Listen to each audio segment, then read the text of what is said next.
A primera hora, miles de inversores intentaron vender sus acciones, pero no había suficientes compradores. Se negociaron 16,4 millones de acciones, rompiendo todos los récords de volumen. Grandes compañías como General Electric, US Steel y RCA perdieron hasta un 40% de su valor en un solo día. Muchos inversores, al ver sus fortunas evaporarse, se desmayaron en la bolsa, mientras que otros se derrumbaron llorando. Se cuenta la leyenda de que algunos empresarios se suicidaron lanzándose desde los rascacielos de Nueva York, aunque no hay pruebas contundentes de que esto haya sido generalizado. El 30 de octubre hubo un leve repunte gracias a la compra de acciones por parte de los bancos y algunos inversores. Pero era un respiro momentáneo. Del 31 de octubre a 1 de noviembre, la venta masiva continuó y los intentos de rescate fueron inútiles. Para noviembre de 1929, la bolsa perdió casi la mitad de su valor en pocas semanas y en julio de 1932, la bolsa siguió cayendo hasta alcanzar su punto más bajo, con una pérdida total del 89% del valor del Dow Jones en comparación con su máximo de 1929. Para comprender cómo llegamos al capitalismo financiero del siglo XX y XXI, debemos remontarnos a sus orígenes. El capitalismo no nació con Wall Street ni con las grandes corporaciones industriales. Su historia se inicia en el siglo XVII, con el auge del comercio global, el desarrollo de los mercados de capitales y la consolidación de las primeras grandes compañías mercantiles. A comienzos del siglo XVII, el Imperio español se alzaba como la potencia más formidable del mundo. Desde las heladas tierras del norte hasta las junglas del Amazonas, España dominaba un continente entero. Sus ciudades, desde México hasta Lima y Buenos Aires, eran centros de poder, comercio y cultura, conectadas por una vasta red de rutas marítimas y terrestres. Los galeones cargados de oro y plata surcaban el Atlántico, llevando las riquezas del Nuevo Mundo a las arcas de la corona. El verdadero motor del imperio era el comercio transatlántico, que convertía a América en el centro de un sistema económico global. Desde los puertos de Veracruz, Cartagena y Buenos Aires salían toneladas de plata extraída de Potosí y Zacatecas que, aunque se dice que toda la riqueza iba a España, en realidad, el 80% del oro y la plata se quedaba en América, financiando infraestructuras, mercados y el desarrollo local. El resto llegaba a la metrópoli, sosteniendo la monarquía y el comercio con Europa y Asia. En las principales ciudades coloniales se levantaron universidades, hospitales y fuertes militares, consolidando un dominio que iba más allá del simple control territorial. Las universidades como la de San Marcos en Lima, fundada en 1551, o la de México, fundada en 1553, se convirtieron en centros de conocimiento, replicando el modelo de Salamanca y Alcalá. En ellas se formaban teólogos, juristas, médicos y administradores criollos, mestizos e indígenas que garantizarían la continuidad del imperio hispánico. Al mismo tiempo, los hospitales como el de San Juan de Dios en Buenos Aires o el Hospital de Naturales en México atendían tanto a colonos como a indígenas, aplicando los conocimientos médicos europeos combinados con remedios locales. Este flujo de riquezas no solo sostuvo a la monarquía española, sino que también sentó las bases del capitalismo moderno. La explotación de recursos naturales, la circulación de moneda en enormes volúmenes y la creación de mercados intercontinentales consolidaron un sistema mercantilista que evolucionaría hacia el capitalismo financiero del siglo XVIII y XIX. La plata americana no solo financió imperios, sino que permitió el crecimiento del comercio en los Países Bajos, Inglaterra y Francia, facilitando el ascenso de las economías capitalistas europeas. En las sombras, nuevos imperios acechaban, dispuestos a arrebatarle su riqueza. Holanda e Inglaterra observaban con codicia cómo los galeones españoles transportaban toneladas de plata y oro, nutriendo un sistema que les excluía. Para ellos, España no era solo un imperio, era un obstáculo que debía ser derribado. En las bulliciosas calles de Ámsterdam, una nueva era comenzaba a gestarse, una que desafiaría la supremacía de la España imperial. La República de las Siete Provincias Unidas, una coalición de ciudades que se habían alzado en rebelión contra la corona española, surgió de las cenizas de las guerras de Flandes. La guerra de religión, un conflicto brutal entre católicos y protestantes, había dado forma a un pueblo resuelto a forjar su propio destino.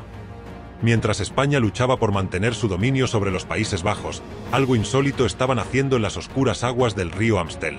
Poco antes de las 10 de la noche del miércoles 20 de marzo de 1602, el notario Jan Franz Brüning cerró la puerta de su casa en Jeinhek-Joextek tras de sí.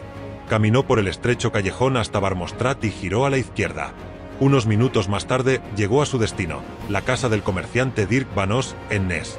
Allí, dos hombres lo esperaban en la penumbra, Jacques de Pourck y Anthony van Breen, quienes serían sus testigos aquella noche. Van Os no era un simple mercader. Era uno de los directores de la recién fundada Compañía Neerlandesa de las Indias Orientales, una entidad fundada de la fusión de varias compañías comerciales y que cambiaría para siempre el destino del comercio mundial. Al abrirse la puerta, se reveló un salón iluminado por la cálida luz de las velas. En su interior, reunidos en torno a un voluminoso libro de páginas de bordes irregulares y cubierta de pergamino, estaban algunos de los hombres más influyentes de Ámsterdam. Detrás del libro, anotando cada cifra con precisión, se hallaba Barend Lampe, el tenedor de libros de la Cámara de Ámsterdam de la compañía. Durante todo un mes, el libro había permanecido abierto en casa de Vanos, testigo silencioso de la ambición de un pueblo que desafiaba a los reyes y a los imperios con el arma del comercio. El reloj avanzaba implacable. A la medianoche, la primera multinacional del mundo cerraría su suscripción de capital. Los directores supervisaban a Lampe mientras sumaba las inversiones de aquellos que, arriesgando su fortuna, apostaban por un futuro de riquezas y conquistas en los mares de Oriente. Apenas unos minutos antes de la medianoche, la última cifra fue anotada y las manos del notario Bruining comenzaron a moverse con rapidez. Bajo su atenta mirada y la de sus testigos, se realizó el balance final, 6.400.945 florines. Cuando la campana dio las 12, el libro se cerró con un sonido seco. No habría más entradas. No habría más oportunidades. Con la solemnidad de quien es consciente de estar escribiendo historia, el notario plasmó su declaración final en el registro, certificando que cada inversión había sido debidamente registrada y que, con el último golpe de la medianoche, la compañía había asegurado su capital inicial. 30 minutos más tarde, con las firmas estampadas en la última página, se selló el destino de la primera gran empresa multinacional de la historia. Desde aquella noche en Ámsterdam, los galeones españoles y portugueses tendrían un nuevo enemigo en los océanos. Las acciones de la compañía no eran solo papel, eran pólvora. Eran cañones y especias. Eran una declaración de guerra al orden establecido. España, el imperio donde no se ponía el sol, sentiría pronto el peso de esta nueva y silenciosa amenaza, nacida no en los campos de batalla, sino en los pasillos de la ambición y la audacia financiera. La creación de la compañía trajo consigo la creación de la Bolsa de Ámsterdam. En 1608, el Ayuntamiento de Ámsterdam encargó al famoso arquitecto Hendrik de Kisse la construcción de un edificio específicamente diseñado para albergar las actividades comerciales y financieras. El edificio, conocido como la Beursbank Hendrik de Kisse, se inauguró en 1611 y se convirtió en el primer lugar oficial de reunión para los comerciantes y empresarios de Ámsterdam. La Bolsa de Ámsterdam no era solo un mercado, era el campo de batalla donde las riquezas del mundo entero se jugarían. Mientras el Imperio español enviaba sus flotas al Caribe, los holandeses sabían que sus enemigos no solo estaban en el mar, sino también en el mercado. Las acciones de la Compañía Neerlandesa de las Indias Orientales se cotizaban por primera vez, una innovadora forma de financiar el comercio y la guerra. Los títulos de deuda y acciones no solo representaban dinero, representaban poder, independencia y una alternativa al sistema que España defendía. La creación de la Bolsa de Ámsterdam fue un acto de desafío, una declaración de que el dinero podría ser tan poderoso como las espadas. Con esta nueva herramienta, los holandeses empezaron a financiar la construcción de una flota comercial formidable, explorando los océanos en busca de nuevas rutas y mercados. La guerra por la independencia se trasladó del campo de batalla al comercio, y Ámsterdam se convirtió en el centro de un nuevo imperio, uno donde el poder ya no dependía de la monarquía, sino de las fuerzas del mercado. El fin de las guerras de Flandes en 1648, con la paz de Westfalia, consolidó la independencia de los Países Bajos, pero el verdadero cambio ya se había producido. El capitalismo moderno había encontrado su hogar en los mercados de Ámsterdam, una ciudad que, a pesar de los intentos del viejo imperio de sofocarla, ya estaba marcando el rumbo del nuevo orden económico mundial. Esta nueva compañía fundada por nobles y aristócratas no pasó desapercibida para los líderes de la joven república. La Asamblea de los Estados Generales vio con claridad lo que estaba en juego. No era el momento de desgarrarse entre sí, sino de unirse contra el verdadero enemigo. Portugal, antaño una potencia en los mares, estaba unida a una gran y poderosa España encabezada por Felipe III, el archienemigo de la joven República Holandesa. Y si España era el enemigo, entonces Portugal también debía serlo.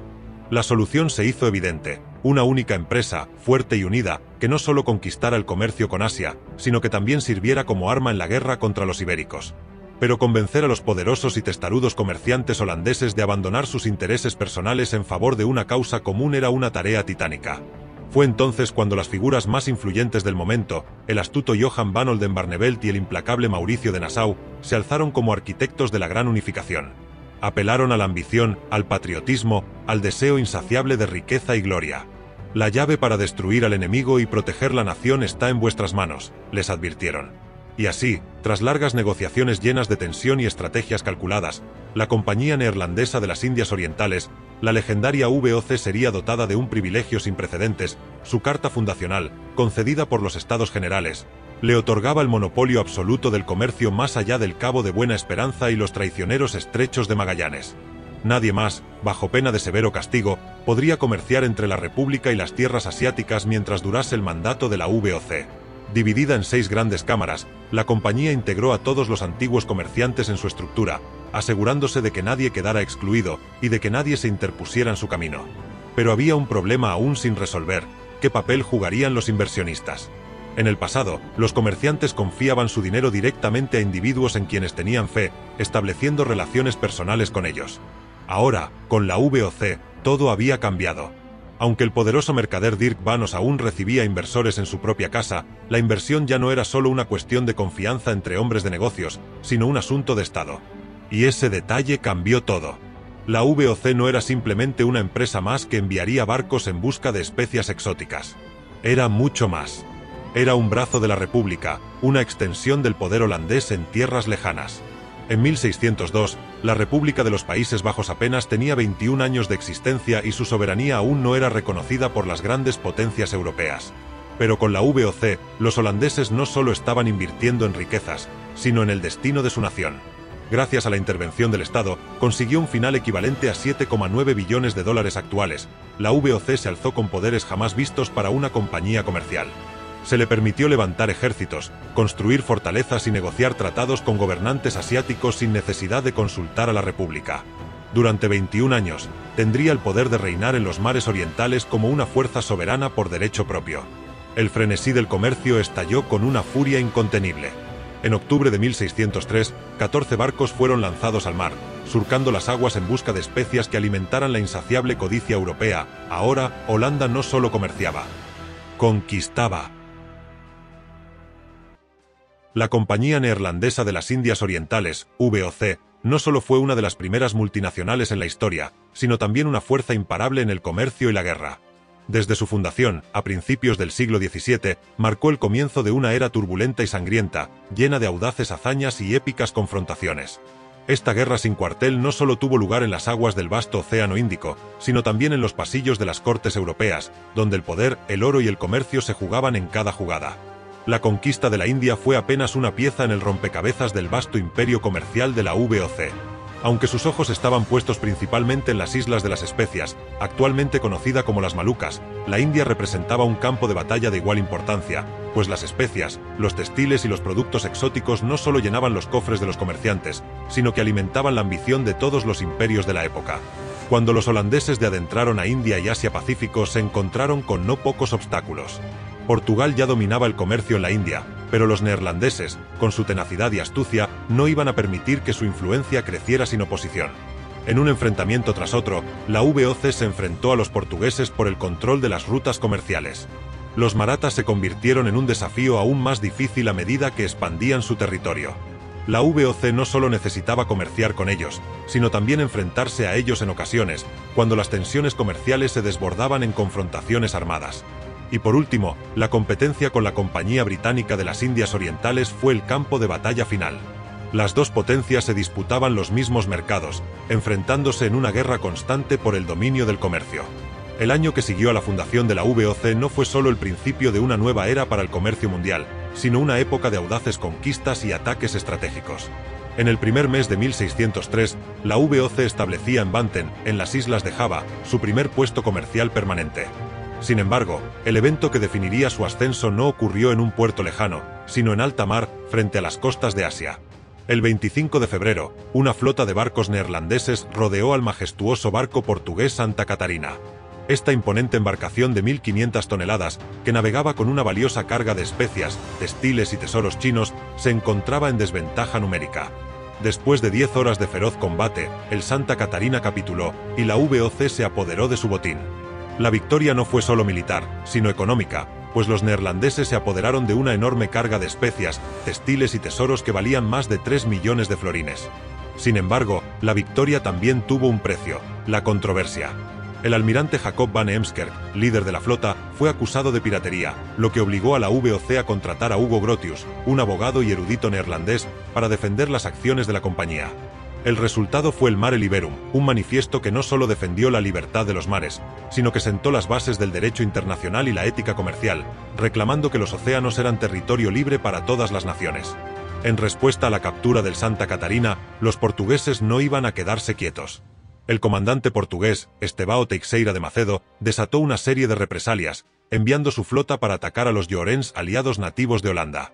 Esto llevó a la batalla de Changi en octubre de 1603, donde 4 barcos de la VOC se enfrentaron a los portugueses en una serie de escaramuzas a lo largo del estrecho de Singapur y el río Johor. Finalmente, el 10 de octubre, las naves neerlandesas atacaron la Todos os Santos, el barco insignia portugués, hiriendo gravemente su estructura.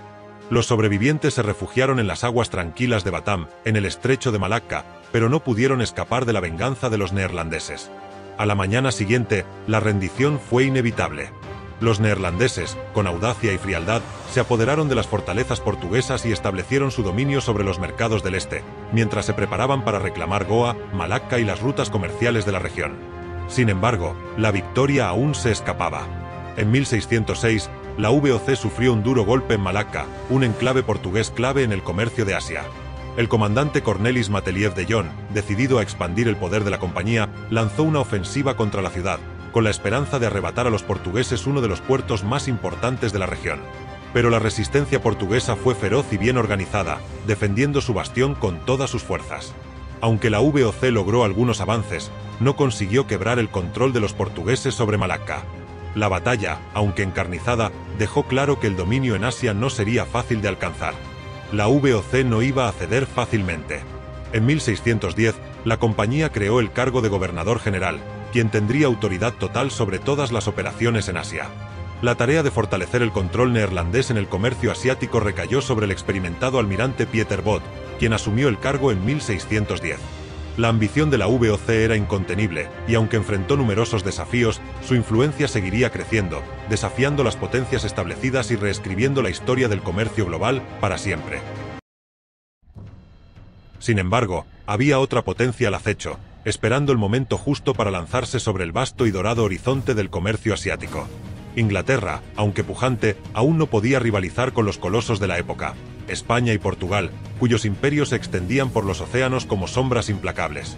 Además, la isla británica estaba sumida en una lucha interna por la conquista de Irlanda, una guerra feroz que drenaba sus recursos y mantenía su mirada fija en Europa. Pero todo cambió en 1588. Con el rugido del viento y el fuego de sus cañones, la armada inglesa desafió a la hasta entonces invencible armada española.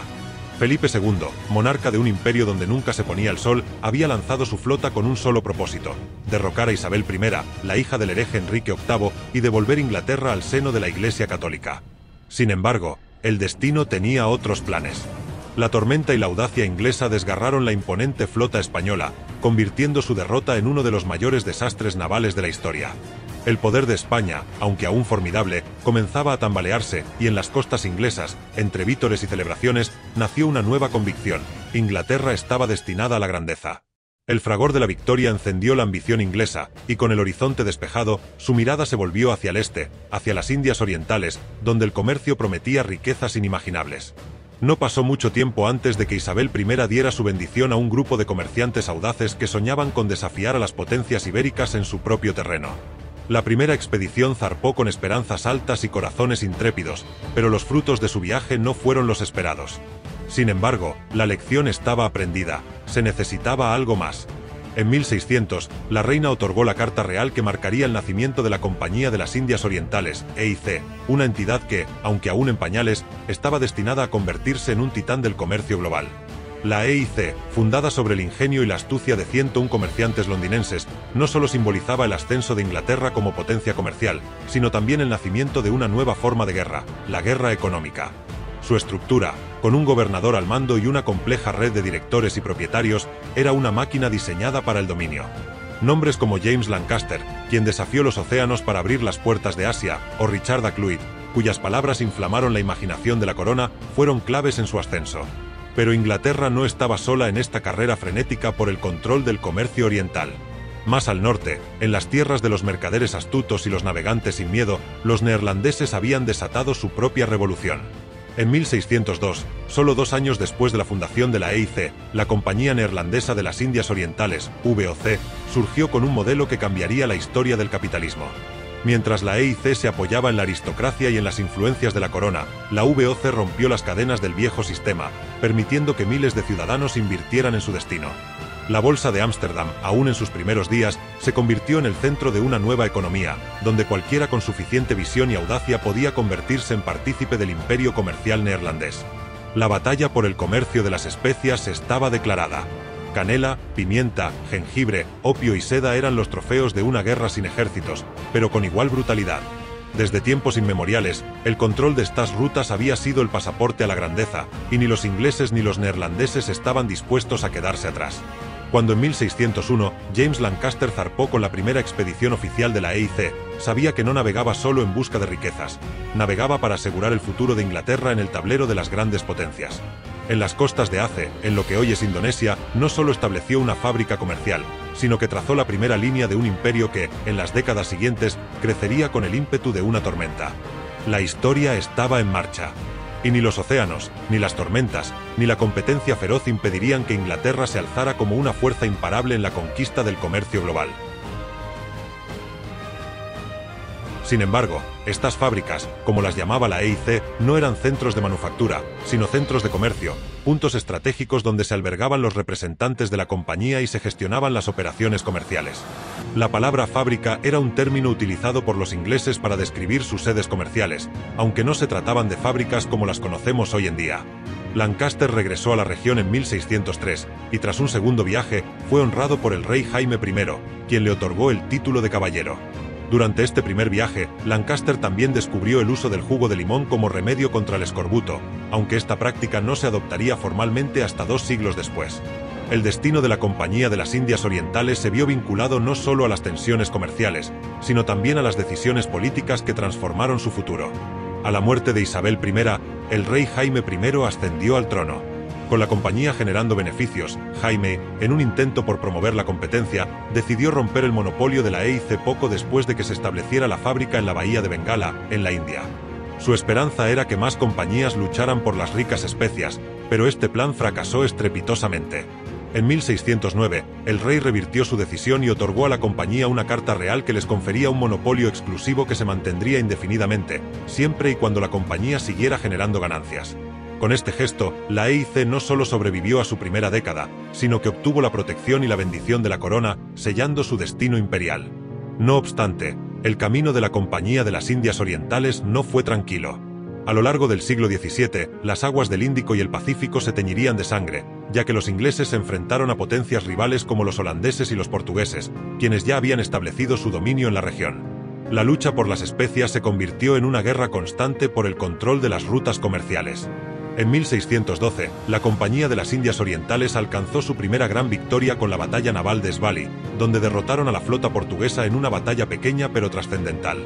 Esta victoria, aunque rara vez mencionada en los libros de historia, fue un hito decisivo, ya que quebró el monopolio portugués en la India y abrió la puerta a una nueva fase en la historia del comercio de especias. Antes de esta victoria, la compañía se había financiado principalmente mediante viajes individuales, cada uno destinado a islas como Indonesia, pero después de Svali, la Compañía de las Indias Orientales adoptó un modelo más moderno y eficiente, con acciones que permitían la participación de inversionistas en múltiples expediciones a la vez.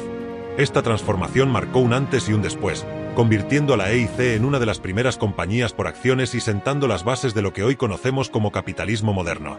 La EIC se levantó así, paso a paso, contra viento y marea, superando desafíos, derrotando rivales y consolidándose como el pilar sobre el que se cimentó el Imperio Británico en el subcontinente indio y más allá. Cada victoria, cada alianza y cada obstáculo superado era una muestra de su determinación inquebrantable por dominar el comercio mundial de especias, esa fuente interminable de riqueza y poder que transformó la historia de la humanidad.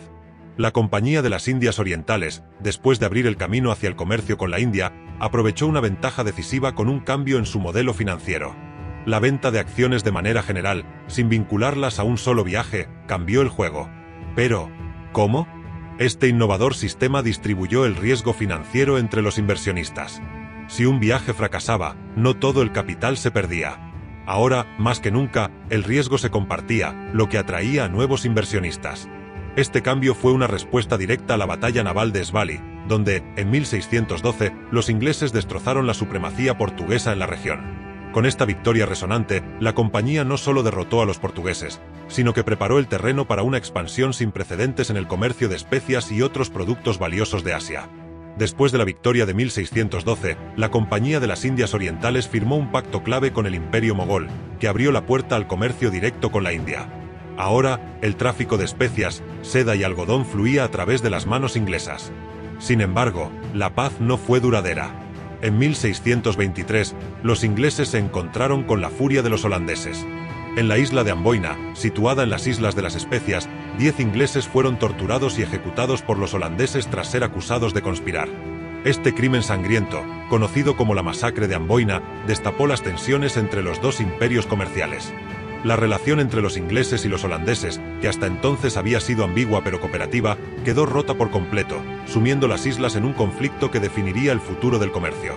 Con este choque con los holandeses y la creciente competencia en el Océano Índico, la Compañía de las Indias Orientales se vio empujada a un lado más oscuro y despiadado de su historia: el comercio de esclavos.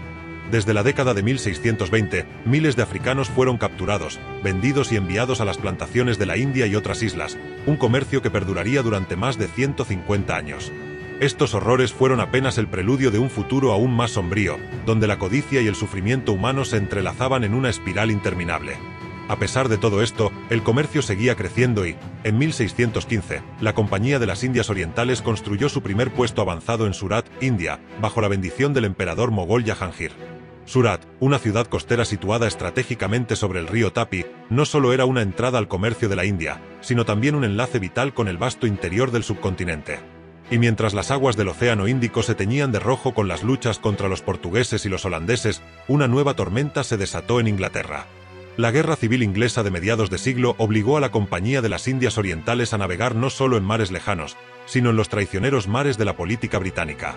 El rey Carlos I fue derrocado y decapitado, y la República de Oliver Cromwell tomó el control. Aunque Cromwell protegió a la compañía, su caída en 1660 permitió el regreso del rey Carlos II al trono.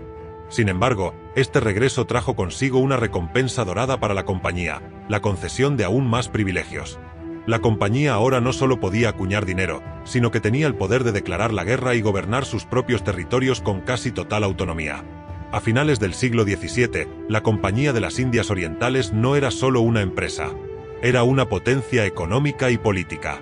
Con la protección de la monarquía y el monopolio de comercio en la región, su influencia en el mundo no tenía precedentes. Había superado a rivales, conquistado territorios y prosperado en un clima de caos, violencia y ambición.